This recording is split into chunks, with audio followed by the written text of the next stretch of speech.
Morning world, it's Hippy Trev here. Yeah, I think we've got a lot of showers coming in, so haven't done this for a while. Roll the intro. Hi, Hippy Trev here, and welcome to my channel. Hope you get something out of it. Rightio worlds, I'll give you a quick update. So at the moment the car seems to be running a lot better. I read every one of your comments, and there's just been heaps over the last two videos. There's just been so many comments, and I really appreciate every one of them. I really love input, and I've certainly got a lot of that in the last two videos, and I really appreciate everything that's been written. So thank you very much, everyone.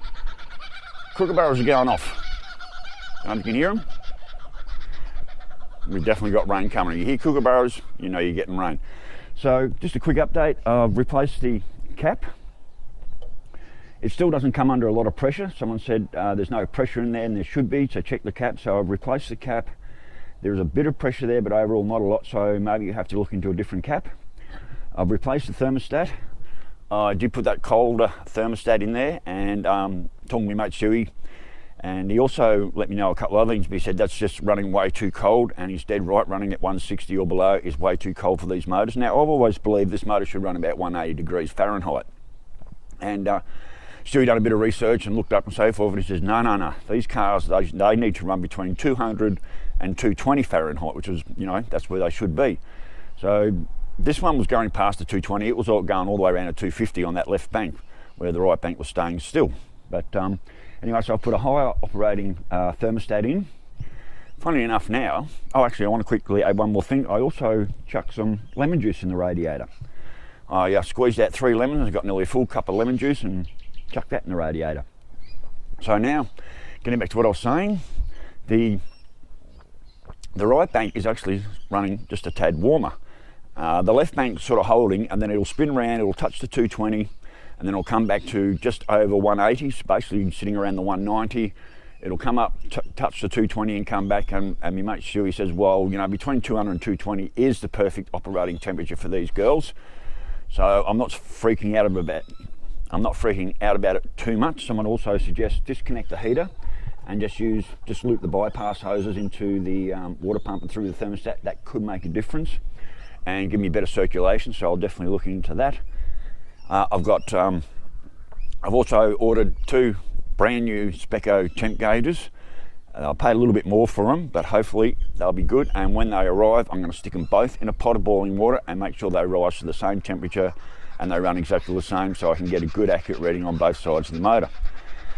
Someone else has also suggested about getting a new Valley and get a twin plane. Well, I've never actually seen a twin plane manifold. I don't even know what it looks like, and at this stage I'm not ready to spend that money, and I'm not ready to update to a 4-barrel carby. The next thing I really want to do is get these extractors on here. So anyway, so I bought these extractors.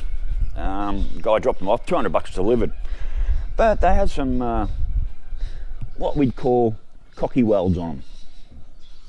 Not the best. This one's better than the other one. I've already started grinding the other one, so I just want to get in. And also this is pretty rough, so when I go and pay whoever I have to pay to install these, fit them up, whether I cut them off here and they weld them, or whether they cut them back here and do it there, I'll have to take them up to, well, I'll have to find an exhaust centre somewhere close by that I can and see what they want me to do about it. But basically what I want to do today is just clean all them up. I've got a little knob here I want to take off, and then I want to clean these up. Then I want to just clean them all up. I've got some primer, and I've got some primer, and I've got some paint. So I've already been into this one with the grinder and just grinding up. I've got a bit more take off there and a bit more take off there, and clean all this up. I might try and I'm not sure if I want to get in there with the angle grinder and clean all that up. So anyway, I want to get in and start grinding that cocky shit weld off and clean them up and get them ready for paint.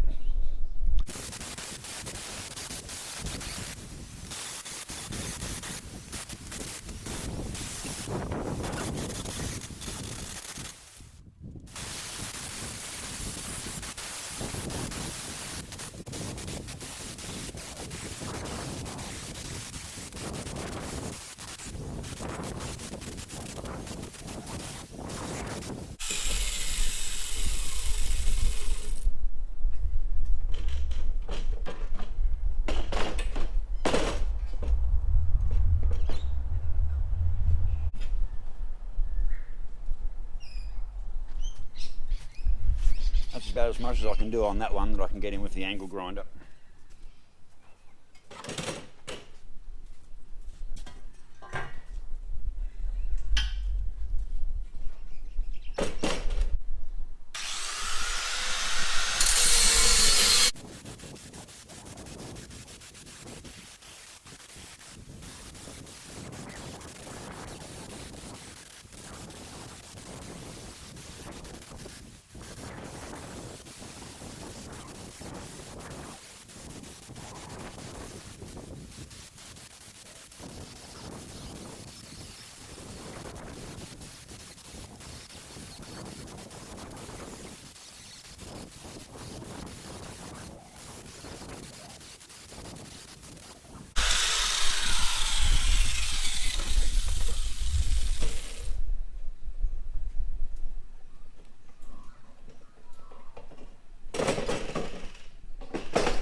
Rightio, well, so I've cleaned them up as best I can. Did I overpay for these things? Are they just toast? Should I just chuck them away? Well, I'll show you what I've found.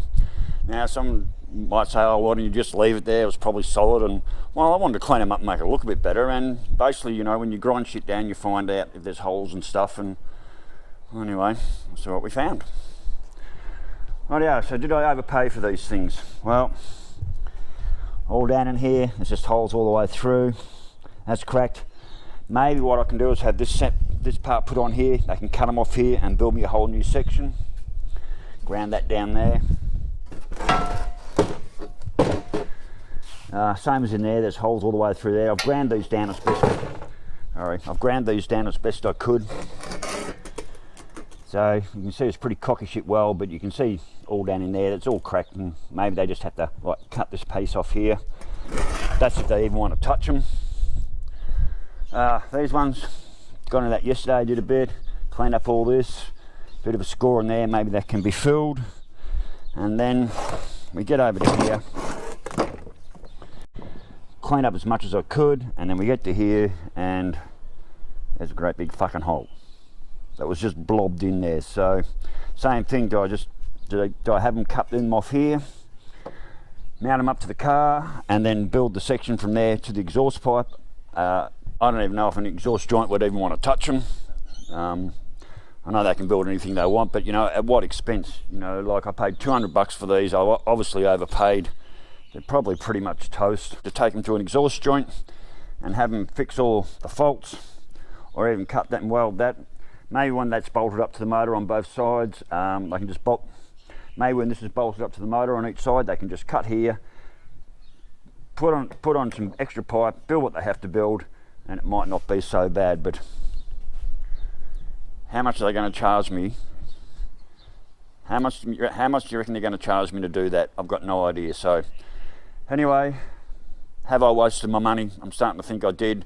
One bloke did say they're on Gumtree. Well, I don't use Gumtree. I don't like Gumtree's platform. I don't like Gumtree's format.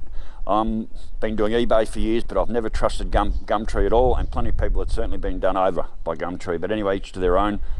But he said there was like a brand new set sitting on Gumtree somewhere down in Brisbane for like 250 bucks, and they're like practically brand new. I don't want to go forking out $500 and $600 for a set of extractors and paying another $400 or $500 have them fitted. So this is what I've got to work with. What do? Do I just, you know, chuck them in the bin, chuck them on Facebook and sell them for 200 bucks what I paid for them? I don't know. I still might just clean them up and prime them and paint them just for the sake of doing it. But at this stage, I don't really know whether these are worth following up on, or whether I should just, yeah, chuck them on Facebook and try and get my money back, or just throw them in the back shed and let them rot to pieces. So I'm not sure yet. So anyway, so at this stage, the boat's running a lot better. My mate Siri reckons I should be running a 200 opening thermostat. That's Fahrenheit. So he reckons I should be running a Fahrenheit that opens at 200 and goes between 200 and 220. That is the perfect operating temperature for these cars. Back in my day, we always had them running at 180, and Stewie done a lot of research for me. Thanks, Stewie, you're a great mate. And he said that no, these things should be running anywhere from 200 to 220. That would probably explain why I never had a very good heater in winter. And the other thing I want to do is I'm going to put vinegar through the motor.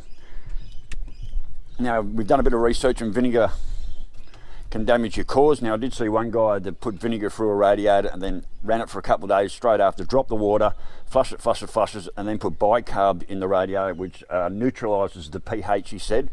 But I don't want to do that to this radiator.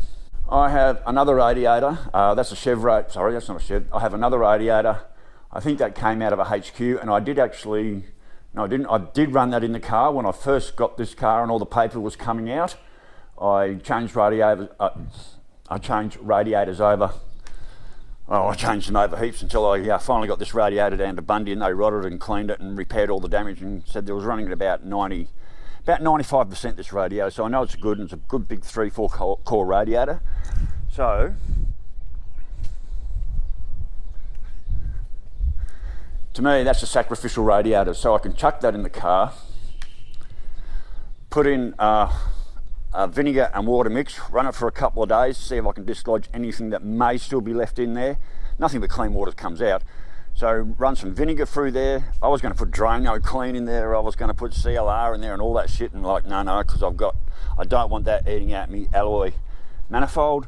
Vinegar won't do that too much damage, and basically, as I saw on a few things, straight after I drop the vinegar, flush it, run it, and then come back and put some bicarb through the motor, run it, flush it, put another dose of bicarb through the motor, and that should get rid of any of the vinegar residue and will stop eating my alloy.